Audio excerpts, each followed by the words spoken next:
ચાર પદાર્થની વાત અથવા તો શારીરિક પાયા મજબૂત કરવાની વાત. પ્રથમ પાયો સત્યનો, બીજો પાયો છે તપ, પછી છે દાન અને પછી છે પુરુષાર્થ. સત્ય વસ્તુની ચર્ચા આપણે સાથે બેસીને કરીએ છીએ. સત્યને જાણવું સહજ છે, સત્યને અનુભવવું કઠિન છે. કદાચ સત્ય વસ્તુને જાણી શકીએ પણ એને અનુભવમાં લેવું એ કઠિન છે. એક વખત સત્ય વસ્તુ અનુભવમાં આવી જાય, મતલબ એક વખત સત્ય વસ્તુ પકડાઈ જાય પછી એ વસ્તુ છૂટતી નથી. સત્યને પામવું, સત્યને પારખવું, સત્યને અનુભવવું અલગ અલગ ભાષા, અલગ અલગ વાત છે. જાણી શકે પોથીમાંથી, કોઈના કહેવાથી જાણી શકાય, અનુભવમાં આવી જાય અને એ અનુભવ દ્વારા એ સત્યનો પ્રકાશ બીજાને જે પ્રકાશિત કરે, પોતાને જે સત્યનો પ્રકાશ પડ્યો હોય એ પ્રકાશ દ્વારા બીજાને એનો અનુભવ કરાવે, બીજાને સત્યનું પ્રમાણ આપે. એટલે જ નિજાર પંથની માલપા એક શબ્દ આવે છે, દેજો પ્રમાણ તો કે સત નિર્વાણ. આ બધાને ખબર છે. અનુભવમાં આવી ગયા પછી બીજાને અનુભવ કરાવી શકે જરૂર. સત્યનો પાયો મજબૂત થાય. ધર્મશીલ વ્યક્તિની પાસે પહેલી વસ્તુ સત્ય હોવું જરૂરી છે. નિજાર પંથની ઉપાસના કરનારા જતી સતી નર નારી કોઈ પણ 18 વર્ણમાંથી કોઈ પણ જ્ઞાતિ હોય એને પહેલું પગથિયું, પહેલું નિયમ, પહેલું એનું આચરણ સત્ય હોવું જોઈએ. અને જ્યાં સત્ય હોય ત્યાં સત્ય વસ્તુ હોય, બરોબર. જ્યાં સત હોય ને સતનું પ્રમાણ હોય જ. એને પ્રમાણ આપવું ન પડે, એના ભીતરમાંથી જ એને પ્રમાણનો પ્રવાહ શરૂ થઈ જાય. તો પહેલો પાયો છે, પહેલું ધર્મશીલ વ્યક્તિનું પહેલું લક્ષણ છે સત્ય. અથવા તો પહેલું લક્ષણ છે પ્રાર્થના, સ્તુતિ, વંદના, આદર ભાવથી આરાધ. એ પણ એક પાયો ગણાય છે. આ બધા આરાધથી જ પામ્યા છે. આ બધા સ્તુતિ કરીને પામ્યા, આ બધા ભજનો ગાય અને ભજન વાણી સંભળાવીને પામ્યા છે. એ પણ એક પાયો છે. પ્રાર્થના કરે તો આદર ભાવથી પ્રાર્થના કરે. પ્રાર્થના કોણે કરી? તો કે પ્રહલાદે.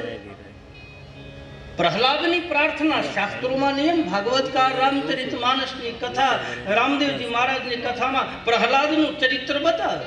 એની પ્રાર્થના એવી હતી, એની સ્તુતિ એવી હતી, એની વાણી એવી હતી, એનો આરાધ એવો હતો કે એના આરાધે ધણી આવ્યા અને એ આરાધે 5 કરોડ કર્યા.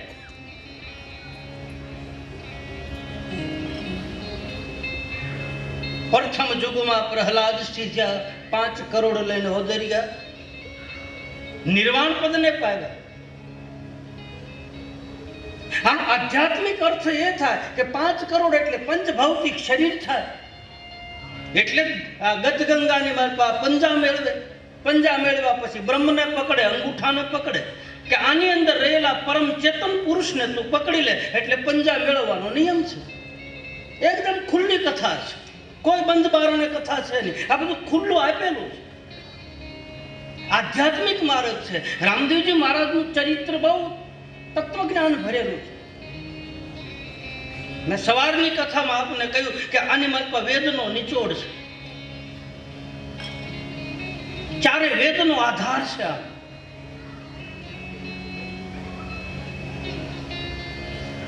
ક્ષિતિજલ પાવક ગગન સમીરા અને પંચ રચિત અધમ શરીરા.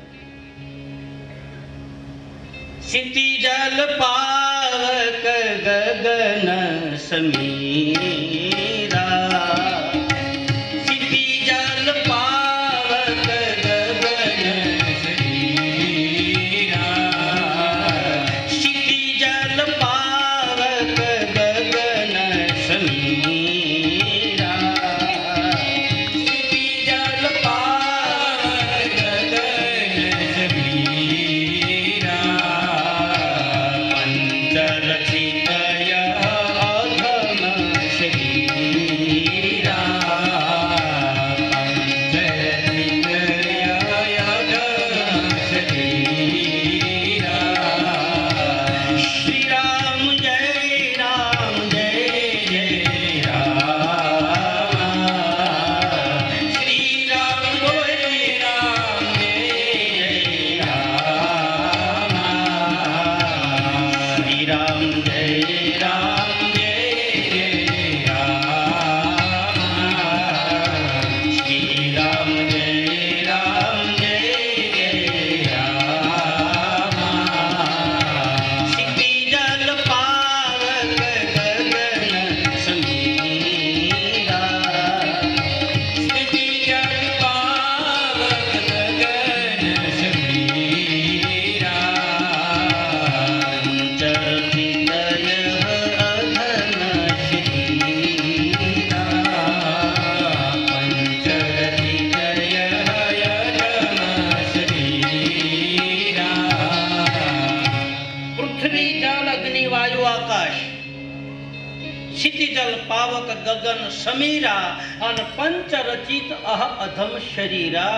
રામદેવજી મહારાજની ઉપાસના કરનારા ભક્તો, જતિસતી નર નારી મહાપુરુષો આ પંચભૌતિક શરીરની અંદર રહેલું જે તત્વ છે એ તત્વને કોઈ પકડી લે એ નિજારી. એની અંદર રહેલું તત્વ એને પછી બ્રહ્મ સ્વરૂપ કહે તોય ભલે, એને અહમ બ્રહ્માસ્મિ કહો તોય ભલે, એને તત્વમસી કહો તોય ભલે, એને નિજાનંદ કહો તોય ભલે, એને બ્રહ્માનંદ કહો તોય ભલે, એને અખંડ આનંદ કહો તોય ભલે, એ વસ્તુ જેને પકડાઈ જાય એ નિજારી ગણાય. પછી કપડાં ભલે ગમે એવા પહેર્યા હોય, આ કપડાં પહેર્યા હોય તોય ભલે, આ પહેર્યા હોય તોય ભલે, અને હાડલા પહેર્યા હોય તોય ભલે. એવું નથી કે હાડલામાં નિજારી ન જણાય, એમાંય જણાય. સતી તોરલ એમાં જણાય ગયું, રૂપાદે એમાં લઈ લીધું. એટલે પંજા મેળવે. પંજા મેળવીને તમે જો ભદ્ર મુદ્રા જેને કહે, યોગ શાસ્ત્રની માલપા પતંજલિ મહારાજ 24 મુદ્રાઓ બતાવે. એમાં આ એક ભદ્ર મુદ્રા આવે. ભદ્ર મુદ્રા કોને કહે? પહેલી આંગળી આ અંગૂઠાને અડે, અને આ પહેલી આંગળી છે જીવ, બીજું આ તમોગુણ, આ રજોગુણ અને આ સત્વગુણ. જોજો પંજા શું કામ મેળવે? મેં સંતનો પાસેથી સાંભળેલું કહું છું, રામદેવ કથામાં લખેલું છે એ કહું છું. આ જીવ છે, જીવ મારું મારું કરે. આ પહેલી આંગળી કે આપણું ઘર છે, આપણું મકાન છે, આપણો દીકરો છે, આ મારા દીકરાને ઘરેથી છે, આ આંગળી કે ઝાઝા મોટા ભાગે આ આંગળી ઉપયોગમાં આવે. આ જીવ છે, જીવ મારું મારું કરે. પછી છે આ તમોગુણ. કળયુગની માલપા તમોગુણ વધારે છે. પછી ઈથી ઓછો છે રજોગુણ, અને ઈથી ઓછો છે સત્વગુણ. સત્વગુણ ક્યાંક જ છે, ઓછો એકદમ. ટસલી આંગળી છે, સત્યની આંગળી છે. આ આંગળી ઉપર ભગવાન કૃષ્ણએ ગોવર્ધન તોડ્યો. કાં પહેલી આંગળી ન રાખી? પહેલી આંગળી સુદર્શન ચક્ર ચડાવ્યું.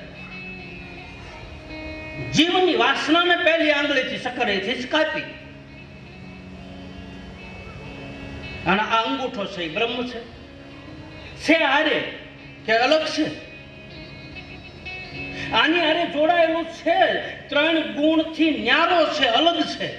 આ જે પરમ ચેતના છે એ આ 3 ગુણથી ન્યારો છે, પણ આ જીવ અને ગુણ માની બેઠા છે કે એમાં છે. એને અલગ થઈ જાય, આ 3 ગુણથી જીવ અલગ થઈ જાય અને જો બ્રહ્મને અડી જાય તો એને કહે છે કે એમ બ્રહ્મમાં ભળ્યા, એને કહે છે એમ ગતિમાં ભળ્યા. મોટા ભાગના સંતોના તમે ફોટા જુઓ, મોટા ભાગના મહાપુરુષો જુઓ તો એ આંગળી છે અંગૂઠાને અડાડેલી હોય અથવા તો ભદ્ર મુદ્રામાં બેઠા હોય. પંચભૌતિક શરીરની અંદર રહેલું આ પરમ ચેતના જે સ્વરૂપ છે, પછી એને જ્યોતિ સ્વરૂપ કહો તોય ભલે, એને નિજ સ્વરૂપ કહો તો જે આપણે આ તમારા ભીતરની માત્રા જે ઉગે એ કયો એને. હું એમ નથી કહેતો કે આ ઈ જ વસ્તુ છે, અને કોઈ હજી સુધી નક્કી કર્યું જ નથી કે આ ઈ જ વસ્તુ છે. જેને જેવું દેખાણું એવું લખ્યું, વેદમાં તત્વ જેવું દેખાણું, નિજાર પંથની મારી જ્યોત સ્વરૂપ દેખાણું.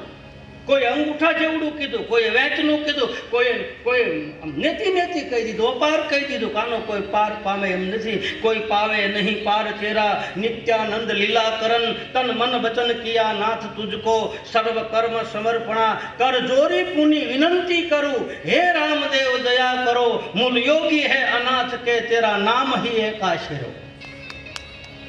કોણ પાર પામી શકે? અશિત ગિરિશમ કજ્જલમ સિંધુ પાત્રે સુરતરુ વર્ષાખા લેખિની પત્ર મુરવી લિખિતી અધિગ્રહિત્વા શારદા સર્વકાલમ તદપિતવ ગુણાનામ પારનામીશ. કોણ પાર પામી શકે? દરિયો છે, મીઠાની પૂતળી કદાચ સાગરનું તળિયું લેવા જાય ને તો ભાઈ એ અસંભવ છે, ઓગળી જાય. એમ આમાં બધા ઓગળી ગયા, બાકી હજી સુધી કોઈ કાંઈ નક્કી નથી કર્યું કે આવું જ છે. હાલો, હા, એના રૂપ આપ્યા અલગ અલગ, એના નામ આપ્યા અલગ અલગ. એને જેટલી કક્ષા હતી એટલું એ ઉડી અને મને તમને એને જેટલું સત્યને પામવાની કોશિશ કરી, એ સત્ય વસ્તુને પામી અને જાણી અનુભવમાં મૂકી અને પછી જગતને કીધું કે આ વસ્તુ આવી છે. બાકી કાયદા આમ સાથી જીકી નથી કીધું કોઈ.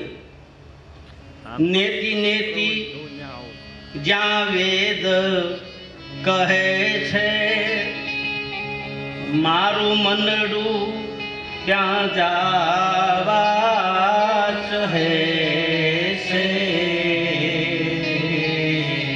નેતિ નેતિ જ્યાં વેદ કહે છે, મારું મનડું ત્યાં જાવા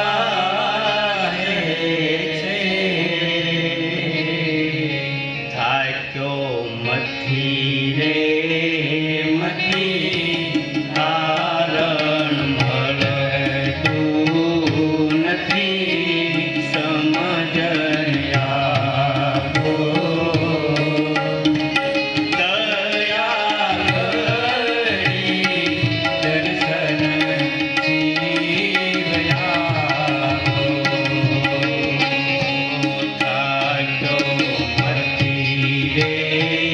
મથી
શક્યું નથી, છતાંય આપણે કાલી કાલી ભાષામાં એને અડવાની કોશિશ કરીએ, બાકી એને પાર પમાતું નથી, એને પામવાની કોશિશ કરીએ.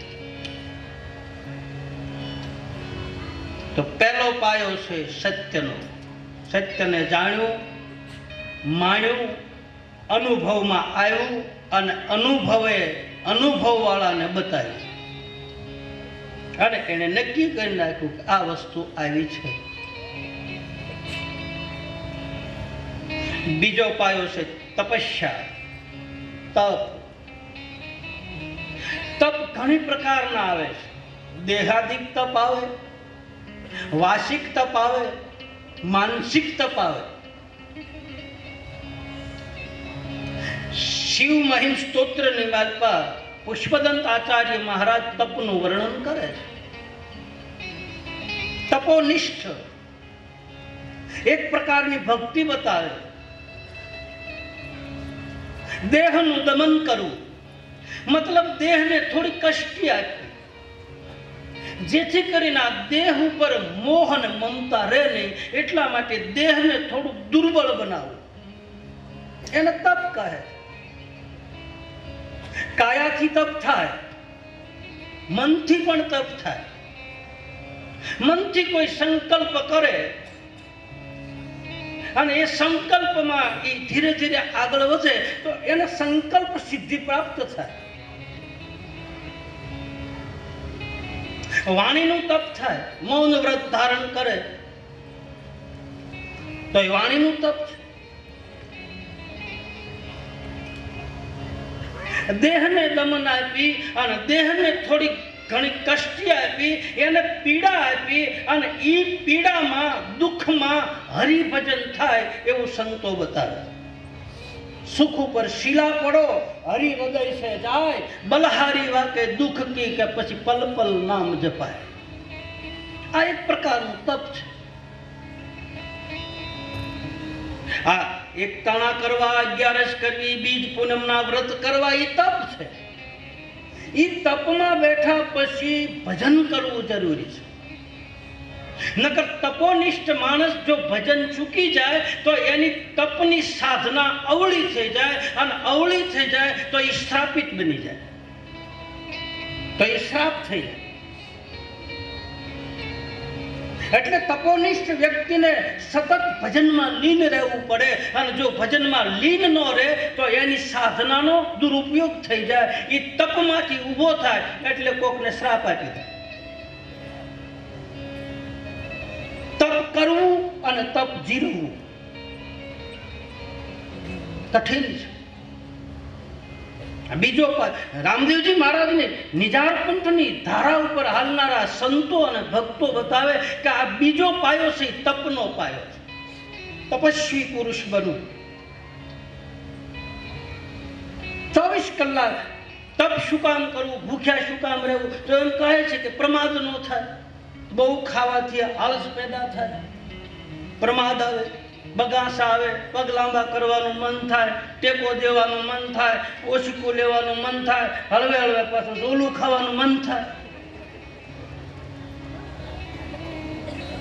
આપણા સુભાષિતકારમાં એક શ્લોક છે કે કાગ શ્રેષ્ઠા બગો ધ્યાનમ સ્વાન નિંદ્રા તથેવતે અલ્પ આહારી ગ્રહ ત્યાગી વિદ્યાર્થી પંચલક્ષણમ. પ્રોફેસર સાહેબ કઈ ગયા? કયું બેઠા? દિલીપભાઈ. આ વિદ્યાર્થીઓને લાગુ પડે, જે ભણતા. આમ તો જો કે બધાને લાગુ પડે. સાધકને આ 5 લક્ષણો હોવા જરૂરી. કાગ શ્રેષ્ઠા, કાગડા જેવી નજર. કાગ શ્રેષ્ઠા બગો ધ્યાનમ, બગલા જેવું ધ્યાન. બોર્ડ ઉપર લખાણું, વિદ્યાર્થીએ માંડવા ઉતારી લીધું, નક્કી કરી નાખ્યું, લેશન કરી નાખ્યું, વાત પૂરી. જે ભણતા હોય યુવાન ભાઈ બહેન, એને આ શ્લોક પાકો કરવાની જરૂર છે. કાગ શ્રેષ્ઠા બગો ધ્યાનમ સ્વાન નિંદ્રા, કૂતરા જેવી ઊંઘ. તમે બાજુમાં આવે તો કાન પટપટાવે તરત. કૂતરું નાખોરા નો ઢહડે. સાંભળ્યા કોઈ દી કૂતરા નાખોરા ઢળ્યા? હા, આ માણસ ઢહડે નાખોરા. આ નાખોરા ઢહડે ત્રીજા ઘરે સંભળાય, જાણે મોટું જનરેટર ચાલુ થયું હોય. કાગશેષ્ટા બગો ધ્યાનમ શ્વાન નિંદ્રા તથેવતે અલ્પ આહારી. થોડું ખાવું. થોડું ખાવાથી આપણા ભીતરમાં પ્રમાદ પેદા ન થાય, આળસ પેદા ન થાય. આવું શ્લોકમાં બતાવે સુભાષિતકાર. કાગશેષ્ટા બગો ધ્યાનમ શ્વાન નિંદ્રા તથેવતે અલ્પ આહારી ગ્રહ ત્યાગી. ગુરુના ઘરે ગયા પછી અથવા તો સ્કૂલે ગયા પછી અથવા તો નિશાળે ગયા પછી ઘરના વિચારો મગજમાં રખાય નહીં. ઘરનો ત્યાગ કર્યો ગણાય. એટલે ગુરુકુળમાં વિદ્યા પ્રાપ્ત કરવા માટે આપણા શાસ્ત્રોમાં બતાવે કે બાળકોને ગુરુકુળમાં મોકલતા. ત્યાં ગયા પછી ઘરના વિચારો ન કરાય. જો ઘરના વિચારોમાં એ બાળક ઘરના વિચારોમાં પરોવાઈ જાય તો સામે લખેલું છે એ માણસની મલ પર ઉતરે છે. અલ્પ આહારી એને તપ કહે છે. ખાવું જરૂરી, કોઈ મનાઈ નથી. ભગવાને આપ્યું હોય તો ખાઓ, 3 ટક ખાઓ, 4 ટક ખાઓ, પણ જેટલું પાચન થાય એટલું ખાઓ. વધારે પડતું ખાવાથી પ્રમાદ થાય. એને તપ કહે છે. આ બીજો પાયો તપનો છે. અથવા તો બીજો પાયો પુરુષાર્થનો ગણો. પહેલો પાયો પ્રાર્થનાનો. પ્રહલાદે પ્રાર્થના કરી. કેવી કરી? એને થંભમાં ભગવાન દેખાણો, એને હરિ દેખાણો. ચારે બાજુ જ્યાં જ્યાં નજર મારી ફરે ત્યાં યાદી ભરી છે આપની. કવિ કલાપી લખે લાઠી સુરસિંહજી કહે. એની એક કવિતા છે. એના પોતાના જ માણસોએ ઝેર આપવાની કોશિશ કરી. લાડવાની વાત પર ઝેર નાખ્યું પોતાના રાણીએ. કવિ હૃદયનો માણસ હતો, પ્રેમી વ્યક્તિ હતો. લાડવો થાળીમાં મૂક્યો ત્યાં બિલાડી નીકળી એટલે એક ટુકડો લઈને બિલાડીને આપ્યો. થોડી મોટામાં મોટું આમ ભારે ઝેર હતું રાજમાં. એનો એક રતિભાર વ્યક્તિને મળી જાય તો વ્યક્તિ ખલાસ થઈ જાય. હવે બિલાડીને ટુકડો નાખ્યો. બિલાડી તડફડિયા મારીને મૃત્યુ પામ્યું. અને આ જોઈ ગયા. આને ભીતરમાંથી એવા એ વખતે આ કવિતા નીકળી એના ભીતરમાંથી. હૃદયના સ્થાનમાં શંકા પડે તારે ભયંકર છે, ને અધૂરા જ્ઞાનની નારી મળે તારે તે પણ ભયંકર છે. જુઓ ગંગા અને જમના છે જગતના પાપ ધોનારી, પણ હદ બહારના પાણી બહાવે તારે તે પણ ભયંકર છે. હૃદયના સ્થાનમાં શંકા પડે તારે ભયંકર છે. ગંગા નદીના કિનારા ઉપર આપણે ગંગા માન પવિત્ર માની, પણ ગંગાના કિનારે ઈ બેફામ થાય તારે ઈ ઝૂંપડા તાણી જાય છે ને તાણી જાય છે. જુઓ ગંગા અને જમના છે જગતના પાપ ધોનારી, પણ હદ બહારના પાણી વહાવે તારે તે પણ ભયંકર છે. હૃદયના સ્થાનમાં શંકા પડે તારે ભયંકર છે. અધૂરા જ્ઞાનની નારી મળે તારે તે પણ ભયંકર છે. જ્યાં જ્યાં નજર મારી ફરે ત્યાં યાદી ભરી છે આપની. જ્યાં હું જોઉં છું ત્યાં મને તું દેખા.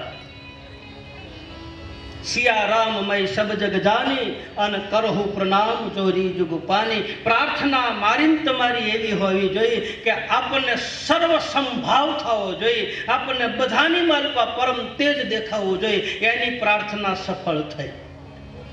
એ સ્તુતિ કહેવાય, એ આરાધ કહેવાય. આપણે તો ભેદ દેખાય. જ્યાં સુધી ભેદ દેખાય ત્યાં સુધી પ્રાર્થના ન થાય. પ્રહલાદના એના પિતાએ કીધું કે તારો ભગવાન ક્યાં? ભાગવતકાર કહે તમારો ભગવાન ક્યાં નથી ઈ કહો. હરિ ક્યાં નથી? કોઈ એવું ઘર ખાલી છે, કોઈ એવું તત્વ ખાલી છે કે જ્યાં પરમાત્માનો વાસ ન હોય? બતાવો. એક દ્રષ્ટાંત છે, કદાચ તમે સાંભળ્યું હોય કે એક ગામની શિવ મંદિરની માલપા એક મહાત્મા આવ્યા અને પૂજારી મંદિરનું દ્વાર બંધ કરતા હતા અને એ મહાત્માએ મંદિરમાં પ્રવેશ કર્યો. પેદલ યાત્રા કરીને મહાત્મા જતા, શરીર ઉપર થકાન લાગી ગઈ એટલે મંદિરના ગર્ભદ્વારમાં જઈ શિવલિંગ ઉપર પગ રાખીને એ મહાત્મા હુતા. માથું રાખ્યું દરવાજે, શિવલિંગ ઉપર પગ રાખ્યા. બોલા પૂજારી કહ્યું બાબા આપ કઈ જાતના સાધુ છો? તમે આવી રીતે बूट होता भगवान शिवनी ऊपर तमे पग राख्या, कैसे महात्मा हुआ? आ शास्त्र विरुद्ध गणाय। महात्माए कह્યું ભાઈ મારા થકાન છે, હું હાલીને થાકી ગયો છું, મારા પગ ઉપાડીને બીજે મૂકવાની શક્તિ નથી, એક કામ કર, તું પગ ઉપાડીને જ્યાં શિવલિંગ ન હોય ત્યાં મૂકી દે। પગ ઉપાડીને મૂકવા ગયો તો શિવલિંગ ન્યા આવ્યું, આમ ફેરવું ત્યાં ન્યા આવ્યું, હરિ ક્યાં નથી સિયા રામમય સબ જગ જાની અને કરહુ પ્રણામ જોરી જુગપાની। આ એનું પ્રમાણ પ્રગટ થાય। તમારા ભીતરમાં હાસો પ્રેમ હોય તો અહીંયા પ્રગટ થાય। हरिव्यापक सर्वस्त्र समाना और प्रेम से प्रकट वही में जाना। प्रहलाद ने चारे दिशाए हरि देखा। एना पिताए कीधुं आ लोखंडना थांभलामां तारो भगवान छे? बोले हाँ मारो भगवान। एक मिनिट माटे श्रद्धा डगी, एक क्षण माटे।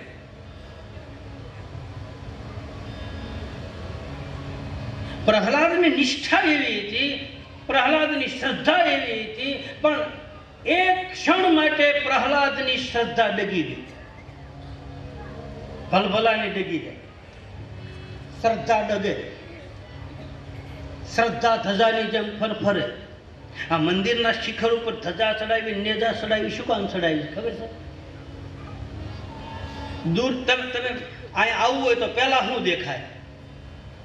हैं તમે આ મંદિરે આવતા હોય, આપણે કે કોઈ પણ દ્વારકાધીશના મંદિરે જતા હોય કે ચોટીલાના ડુંગરે જતા હોય, ગમે ને પહેલા માતાજીના મંદિરની શિખર ઉપર રહેલી ધજા દેખાય, મૂર્તિ દેખાય? શું દેખાય? હે કહો તો ભાઈ, ધજા દેખાય ને? એ ધજા ઉપર શું કામ ચડાવે? એની પાછળ કથા છે। એ મને તમને બતાવે કે આ ધજાની જેમ તું આમ થતો અને ઘડેક આમ જાતો તો અહીં ન આવતો, અને જો આમ થતો આવી તો મંદિરમાં બેઠેલો ભગવાન હું તને દેખાઈશ ને હું તને પાણો જ લાગીશ। તારી શ્રદ્ધા આમ ડગવી ન જોઈએ। પછી એની હારો દંડ આપ્યો હોય પાછો, પછી એને જવાબ આપ્યો કે ભાઈ તો આવવું હોય તો બોલે આ દંડ જેમ રહે, સ્થિર થઈને આવે તો તને હું મંદિરમાં દેખાવ, નહીં આમને ફર્યા કરી ઘડીક શ્રદ્ધા આવી જાય, ઘડીક ખોડિયારીમાં ઉપર જાય, ઘડીક મેરડીમાં ઉપર જાય, ઘડીક મારી ઉપર જાય, ઘડીક આ બાપુ ઉપર જાય, ઘડીક અહીંયા જાય, મારી તમારી શ્રદ્ધા ડગ્યા કરે। શ્રદ્ધા અકબંધ હોવી જોઈએ। અને શ્રદ્ધા ક્યારે ડગતી બંધ થાય? જ્યારે વિશ્વાસની હારે લગ્ન કરે ત્યારે, ભરોસાની હારે પરણી જાય તો એની નિષ્ઠા મજબૂત બને। ધણી પાછો ભરોસો વાળો હોવો જોઈએ।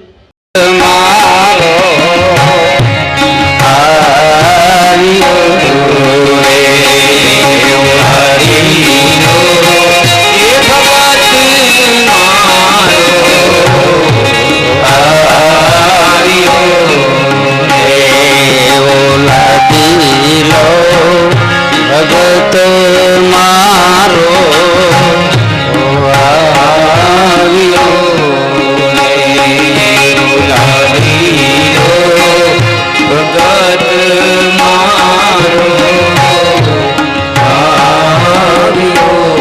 ભગવાન કહે છે મારા ભક્તએ જળની જારી મારી છે। અજમલજી મહારાજ કહે છે પ્રભુ આ તો ઘા મેં કર્યો હતો, મારો અપરાધ ક્ષમા કરો।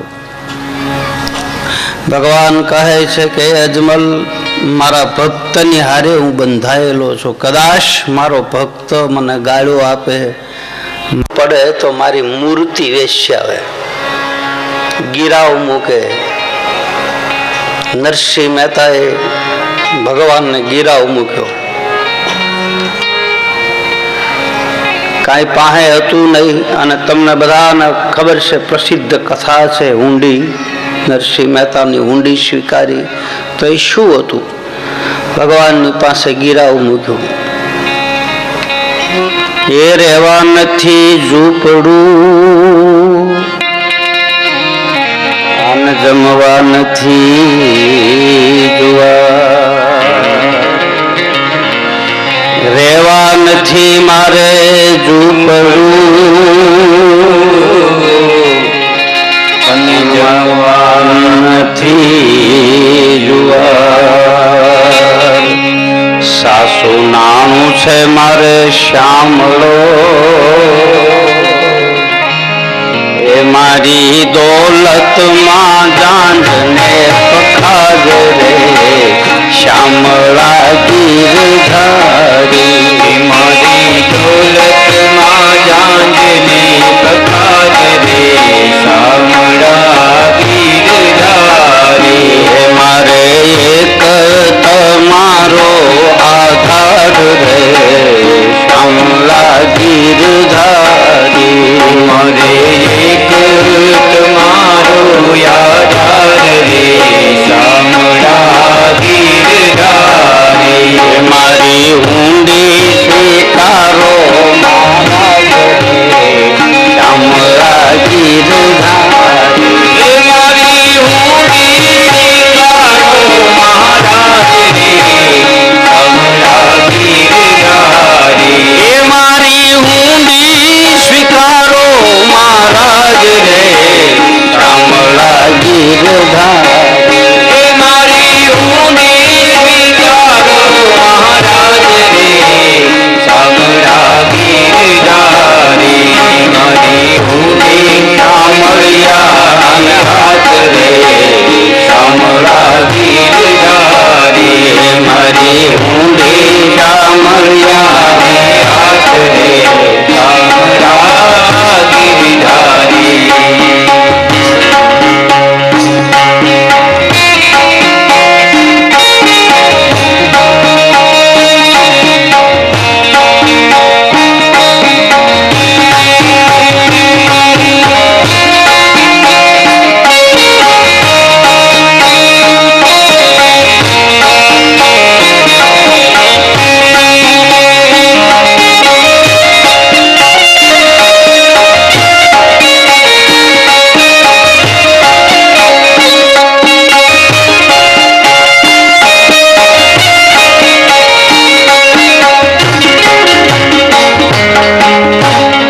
મારો કહેવાનો ભાવાર્થ કે પરમાત્માની પાસે ભક્ત ભગવાનને ગિરાવ મૂકે એ ભાઈ તમને કથાની કદાચ ખ્યાલ હોય તો કહું લગભગ તો તમને ખબર હશે જ મીરાબાઈની ભક્તિ મહાન બનીને પછી એની ખ્યાતિ ચારે બાજુ ફેલાણી મીરાની અને એ વખતે શહેનશાહ હિન્દ અકબરનું શાસન હતું મીરાના પ્રાગટ્ય થયું એ વખતે મુસ્લિમ શાસન હતું અને પછી મીરાની ખ્યાતિ સાંભળી અને દિલ્હીપતિ અકબરે એક સોનાનો હાર મીરાને ભેટમાં મોકલ્યો. હવે આ તો તુલસીની માળા અને ભગવા પહેરનારી સ્ત્રી ત્યાગી એને સોનાનો હાર મોકલ્યો.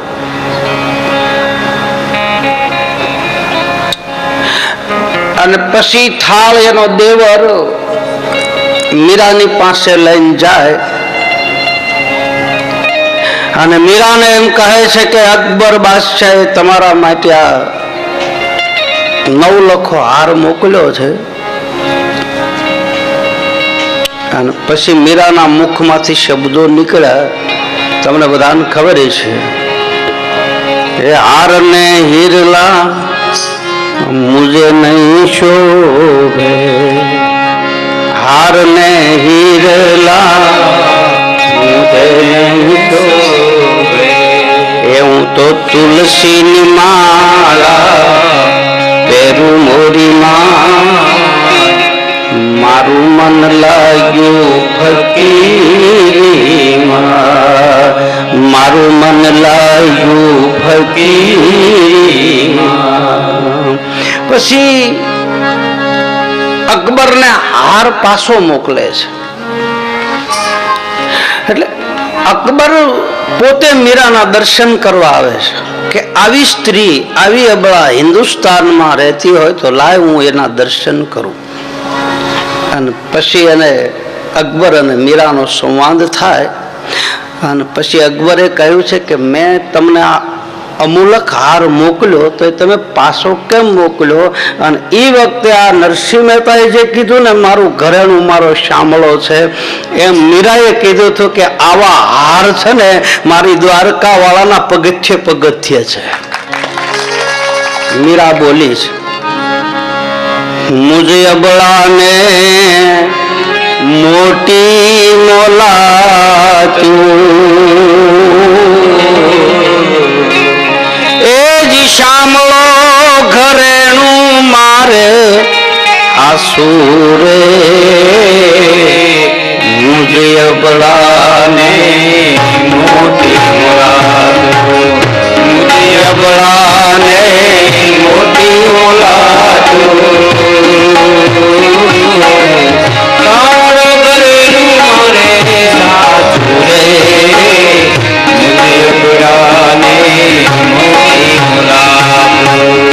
मुझे अबड़ाने मोटी मोलाતું શામળો ઘરેણું મારે આસુરે मुझे अबड़ाने मोटी मोलाતું मुझे अबड़ाने मोटी मोलाતું શામળો ઘરેણું મારે આસુરે मुझे अबड़ाने मोटी मोलाતું ત્રિકમ નામનું તાળું લગાડું એને કેશવ નામની ખુશી રે ત્રિકમ નામનું તાળું લગાડું કેશવ નામની ખુશી રે ત્રિકમ નામનું તાળું લગાડું કેશવ નામની ખુશી રે કેશવ નામનું તાળું લગાડું કેશવ નામની ખુશી રે પુરુષોત્તમ રૂપી પેટી બનાવો એમાં ઘરેણું મારું મૂકું રે મુझे અબળાને મોટી મોલાતું મુझे અબળાને મોટી મોલાતું શામળો ઘરેણું મારે સાચું રે મુझे અબળાને મોટી મોલાતું મુझे અબળાને મોટી મોલાતું. તો નરસિંહ મહેતાએ કહ્યું, મારી દોલતમાં જાંજ ને પખાજ, મારી દોલતમાં તો તારું નામ છે. મારો કહેવાનો ભાવાર્થ કે ભગવાન કહે છે મારા ભક્તની હાટું થઈને હું વેસાઈ જાઉં, ગિરાવ મૂકે તો મુકાઈ જાઉં. તમે તો મને ખાલી જારી જ મારી છે. મારો ભક્ત મને ગાળ્યો પણ દે, તું બે માનો બે બાપનો. હા, એ કોણ કહીએ કે નરસિંહ મહેતા કહીએ કે આપણેથી ન કહેવાય, કારણ કે આપણે હજી એ કક્ષાએ પહોંચ્યા નથી. એ કક્ષાએ પહોંચી જાય પછી આપણે પરમાત્માને તુકારો કરી શકીએ. અજમલજી મહારાજે હાથ જોડ્યા છે, માગો શું આપું? માગવાનું ભૂલાઈ ગયું છે. શું માગવું હવે? તારા દર્શન થઈ ગયા પછી હે હું માગું ને તું આપી દે, માગું ને તું આપી દે, હું માગું ને તું આપી દે, માગું ને તું આપી દે. એ વાત મને મંજૂર નથી, એ વાત મને મંજૂર નથી, એ વાત મને મંજૂર નથી, એ વાત મને મંજૂર નથી.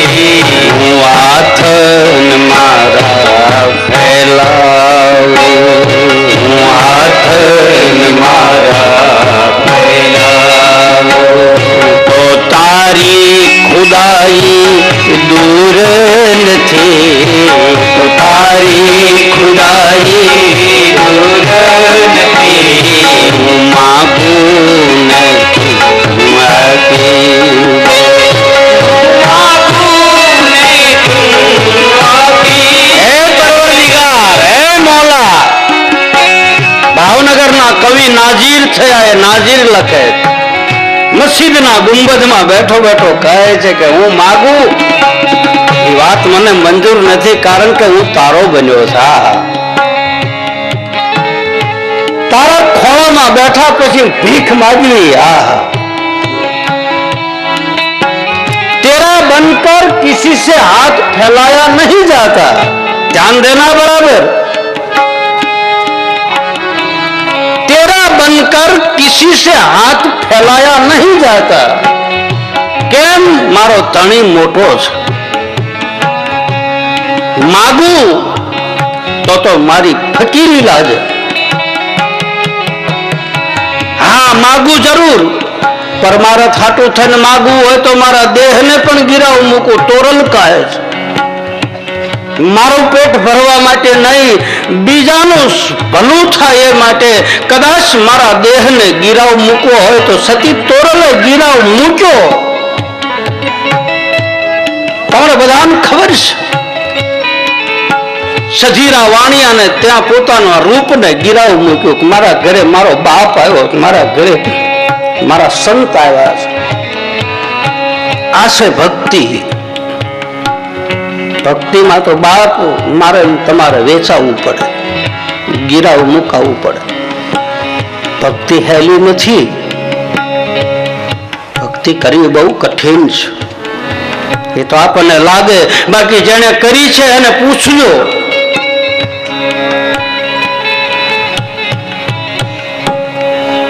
એક મેળના નથી રહ્યા બાપ. સમાજે નાતા તોડી નાખ્યા, ગાળ્યો દીધી, ગધેડા ઉપર બેહારીને અમરેલીના મહાત્મા મૂળદાસને ફેર્યો બાપ.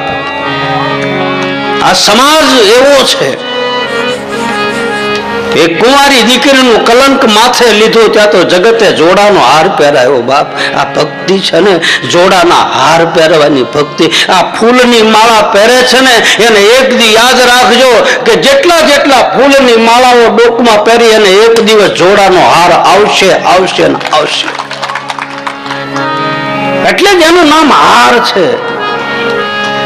અને ફૂલ હાર કહે છે શું કામ? કહો, તમને હાર પહેરાવા આવે તો તમારે પહેલેથી માથું નમાવી દેવું પડે, કારણ કે તમે એની પાસે હારી ગયા, માથું ઝુકાવી દીધું.